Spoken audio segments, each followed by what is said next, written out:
Assalamualaikum warahmatullahi wabarakatuh. Alhamdulillahi rabbil alamin.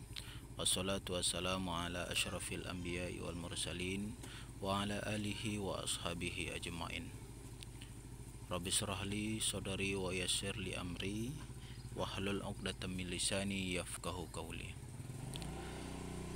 Siswa kelas 11 Madrasah Aliyah dimanapun berada, Bapak berharap Ananda dalam kondisi sehat walafiat. Begitu juga dengan keluarga, tidak kurang satu apapun. Pada pertemuan kali ini kita akan melanjutkan materi kita di bab 2, akan membahas masalah pokok-pokok aliran Khawarij, Syiah dan Murji'ah.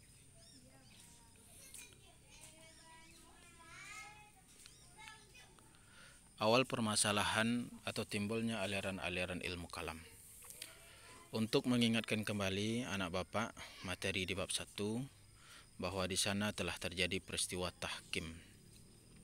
Sebelum peristiwa tahkim atau perjanjian damai atau disebut lagi dengan istilah arbitrase itu terjadi, maka umat Islam sungguh telah dilanda oleh sebuah fitnah yang sangat besar atau disebut dengan fitnatul kubra, di mana telah terjadi peperangan antara pasukan Ali bin Abi Thalib dengan pasukan Aisyah, yang itu kemudian dikenal dengan istilah Perang Jamal.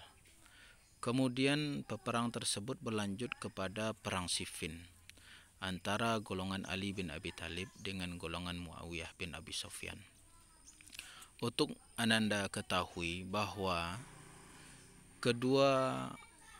ketiga orang ini adalah sahabat Nabi yang mulia. Pertama, Aisyah adalah istri Nabi. Yang kedua, Ali bin Abi Thalib adalah menantu Nabi dan sekaligus anak paman Nabi. Dan yang ketiga adalah Muawiyah bin Abi Sufyan, anak dari paman Nabi, yang kemudian secara khusus pernah ditunjuk oleh Nabi untuk menjadi sekretaris pencatatan wahyu pada masanya. Ketiga-tiga orang ini dan kemudian pengikutnya adalah orang yang soleh dan solehah. Tentu terjadi pembunuhan, peperangan di sana, maka itu menjadikan fitnah. Siapa yang berada di posisi salah, siapa yang harus dibenarkan pada posisi ketika itu. Maka ketika terjadi peperangan antara sesama muslim dan masalah pembunuhan tersebut, baik pembunuhan terhadap Khalifah Utsman bin Affan, para sahabat Nabi atau orang-orang yang hidup ketika itu mulai bertanya, bagaimana hukum orang yang telah melakukan dosa besar tersebut? Apakah dia masih bisa dikatakan beriman, sementara tingkah laku, tindakan yang telah dilakukannya merupakan salah satu dosa yang dikategorikan dosa besar? Apakah imannya masih ada sehingga dia masih berhak untuk masuk surga, ataukah imannya dengan kalimat la ilaha illallah itu sudah menghilang dengan sendirinya dengan perbuatan dosa yang telah dilakukan? Ini pertanyaan-pertanyaan yang timbul di kalangan para sahabat dan tabi'in ketika itu. Banyak ayat dan hadis dalam Al-Quran yang menjelaskan bagaimana Allah Subhanahu wa Ta'ala amat membenci sebuah peristiwa pembunuhan. Allah berfirman, a'udzubillahi minasyaitonirrajim, man qatala nafsan bighairi nafsin, siapa yang membunuh suatu jiwa, siapa yang telah melakukan pembunuhan suatu jiwa, au fasadin fil ardi, tidak karena dia hak untuk dibunuh atau tidak karena dia telah membuat kerusakan di bumi, faka'annama qatalan nasa jami'an, maka dosanya seolah-olah, kata Allah, dia telah membunuh manusia seluruhnya. Waman ahyaha, dan siapa yang menjaga hidup salah seorang di antara manusia, faka'annama ahya an-nasa jami'an. Maka seolah-olah dia telah memelihara nyawa atau hidup seluruh umat manusia. Surat Al-Maidah ayat 32. Ayat ini menjelaskan bahwa masalah bunuh-membunuh dalam agama Islam bukan masalah yang sepele. Ini adalah urusan yang sangat-sangat serius. Sehingga satu tetes darah yang tertumpah, suatu nyawa hilang, dan hilangnya nyawa itu tidak karena sebab-sebab yang bisa dibenarkan, seperti karena dia telah membunuh kemudian dilakukan qisas, atau karena dia telah membuat satu kebinasaan, kerusakan, maka tidak ada hak untuk melakukan pembunuhan atau menghakimi orang karena kesalahannya. Karena begitu besarnya dosa dari pembunuhan tersebut. Sebaliknya, ketika seorang menjaga hidup orang lain, karena memang ada haknya untuk dibela dan dijaga, maka seolah-olah dia telah menjaga nyawa, jiwa seluruh umat manusia. Begitu besar pahala yang Allah janjikan dalam surat Al-Maidah ayat 32 ini. Begitu juga yang di dalam hadis Nabi Muhammad SAW. Di antara dosa-dosa besar ada dalam Rasul bersabda, qala ijtanibu sab'al mubiqat. Rasul bersabda, jauhilah oleh kamu 7 dosa besar yang akan menghancurkan. Qalu ya Rasulullah. Berkata para sahabat, wa ma hunna ya Rasulullah. Apakah dosa-dosa besar tersebut ya Rasulullah? Rasul bersabda, asyirku. Pertama, asyirku billah, mensekutukan Allah. Yang kedua, wassihru, perbuatan sihir. Yang ketiga, wa qatlun nafsil lati haramallahu illa bilhaq, membunuh satu jiwa yang diharamkan oleh Allah kecuali membunuhnya karena ada hak dia untuk dibunuh. Yang keempat, wa aklur riba, memakan harta riba. Kemudian wa aklul yatim, memakan harta anak yatim, wa tawalli yaumaz zakhfi, dan kemudian lari dari peperangan.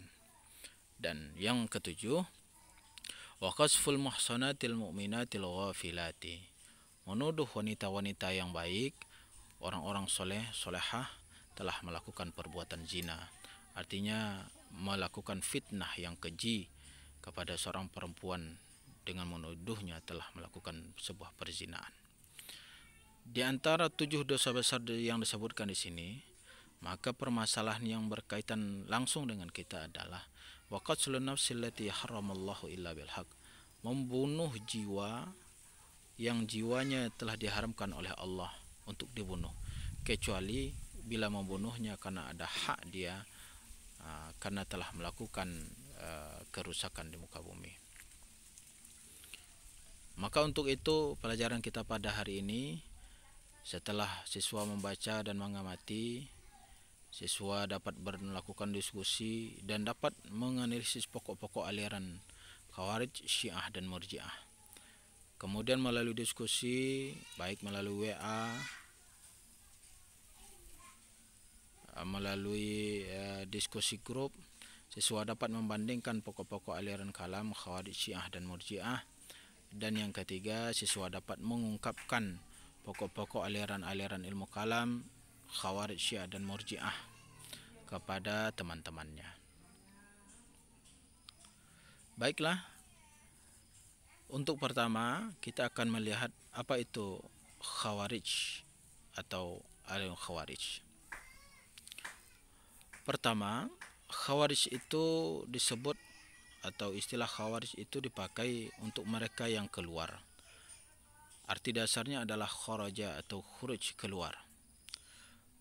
Khawarij dipergunakan untuk menyebut sekelompok umat Islam yang keluar dari barisan Ali bin Abi Thalib, yang semulanya mereka berada dan membela Ali bin Abi Thalib, kemudian mereka keluar dari pasukan Ali bin Abi Thalib dengan sebab karena mereka kecewa atas keputusan Ali menerima tawaran tahkim atau damai dari kelompok Muawiyah, yang ketika itu kelompok Muawiyah dalam perang Siffin dikomandoi oleh Amr bin As.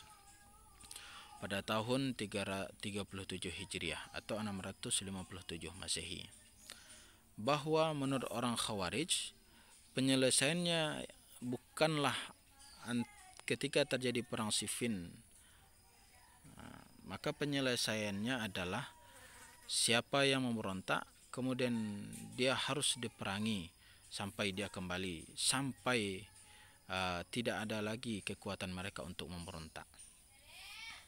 Kemudian pendapat yang kedua, nama lain dari Khawarij adalah disebut sebagai sebuah nama desa yang terletak di pinggiran kota Kufah di Irak, di mana kaum Khawarij di sana berjumlah kurang lebih 12.000 orang, dan mereka memisahkan diri dari pasukan Ali, kemudian dipimpin oleh Abdullah bin Wahab Ar-Rashidi, dan mengangkat Abdullah bin Wahab Ar-Rashidi sebagai khalifah pengganti Ali bin Abi Thalib.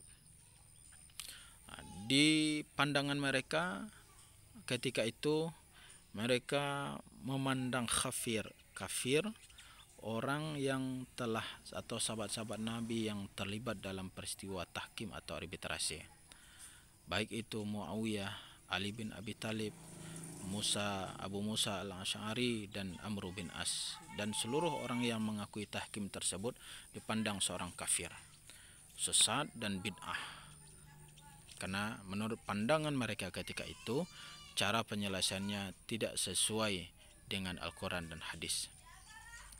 Menurut Imam An-Nawawi berkata, mereka dinamakan dengan Khawarij karena keluarnya mereka dari jamaah kaum muslimin.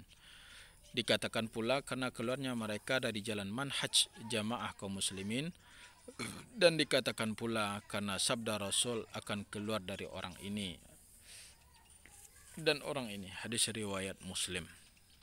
Jadi istilah Khawarij dipakai untuk menyebut orang yang keluar dari jalan manhaj kaum muslimin. Kemudian dari golongan Khawarij tersendiri, mereka menganggap bahwa nama itu berasal dari kata dasar kharaja yang terdapat dalam Al-Quran surat An-Nisa ayat 100, yang merujuk pada seorang yang keluar dari rumahnya untuk hijrah di jalan Allah dan Rasulnya. Mereka lebih senang menjadikan ini sebagai sumber penamaan kelompok mereka. Mereka memandang mereka adalah orang yang sangat serius untuk berhijrah, berjihad dan berjuang di jalan Allah untuk menegakkan kebenaran.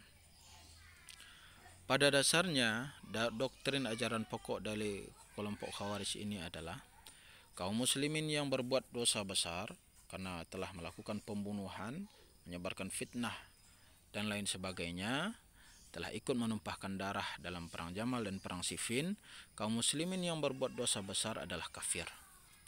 Dan mereka sepakat untuk menolak tahkim atau perjanjian damai karena tahkim itu mereka anggap tidak sesuai dengan apa yang telah diperintahkan oleh Allah dalam surat Al-Hujurat ayat 9, di mana dalam surat Al-Hujurat itu diperintahkan ketika ada dua golongan kaum muslimin yang berbeda pendapat bertikai, maka Allah menyuruh untuk memerangi kelompok yang pembangkang sampai mereka kembali ke jalan Allah, sehingga mereka tidak bisa menyusun kekuatan kembali. Dalam perjalanan selanjutnya, Khawarij terpecah kepada sekte-sekte atau terpecah kepada aliran-aliran. Pertama, ada istilahnya sekte Al-Muhakkimah. Sekte Al-Muhakkimah ini adalah golongan dari pecahan dari Khawarij yang kemudian membangkang. Nama Muhakkimah berasal dari semboyan mereka ketika mengangkat pedang di hadapan kaum muslimin. Mereka berkata, la hukma illa lillah, tidak ada hukum kecuali yang harus ditegakkan adalah hukum Allah Subhanahu wa taala. Takbir, Allahu Akbar. Begitu kira-kira. Jadi dengan dasar yang salah, dengan tafsiran yang salah, mereka menggunakan ayat ini untuk melegalkan perbuatan mereka membunuh sesama muslim ketika itu. Surat Al-An'am ayat 57. Yang kedua ada sekte Az-Zariqah.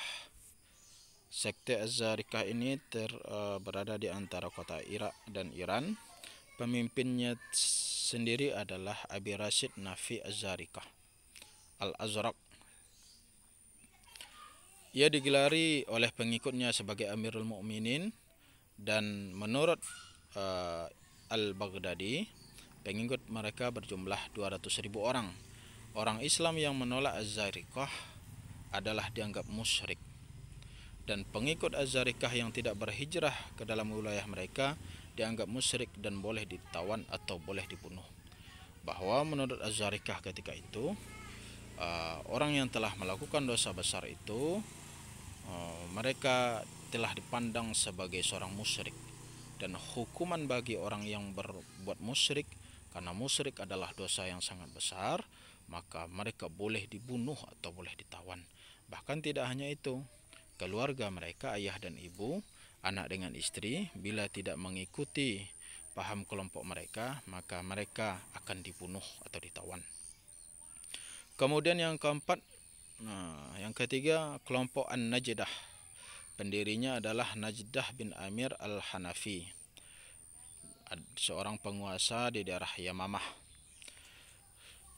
Kelompok An-Najdah ini lahir sebagai reaksi terhadap pendapat Nafi di atas, pemimpin Az-Zarikah, yang mereka terlalu ekstrim dalam memahami teks-teks ayat Al-Quran. Paham mereka An-Najdah ini yang terpenting adalah bahwa orang Islam yang tidak sepaham dengan mereka, mereka tidak disebut sebagai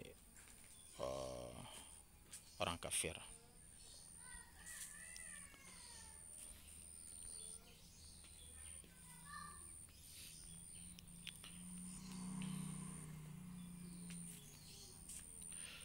Yang keempat, sekte Ajaridiyah.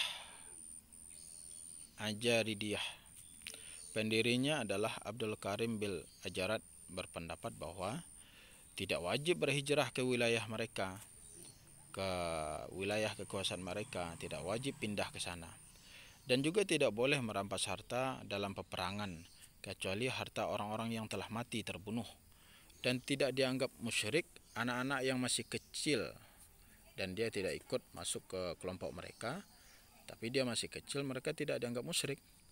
Dan pendapat mereka yang lain, Al-Quran tidak layak memuat cerita-cerita percintaan seperti surat Yusuf, dan mereka menilai surat Yusuf itu bukan bagian dari Al-Quran.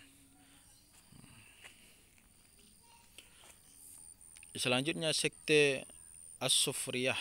Pendirinya adalah Ziyad bin Asfar. Doktrin teologinya yang terpenting adalah istilah kufur atau kafir. Mereka, sekte atau kelompok Az-Sufriyah ini, membagi istilah kafir itu menjadi dua. Pertama, kufrun ni'mah, kafir atau mengingkari nikmat Allah Subhanahu wa taala.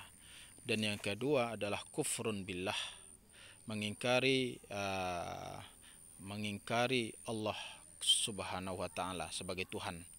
Untuk artian pertama, untuk orang yang kufur ni'mah, mereka tidak disebut kafir, dan mereka tidak keluar dari Islam dan tidak boleh diperangi.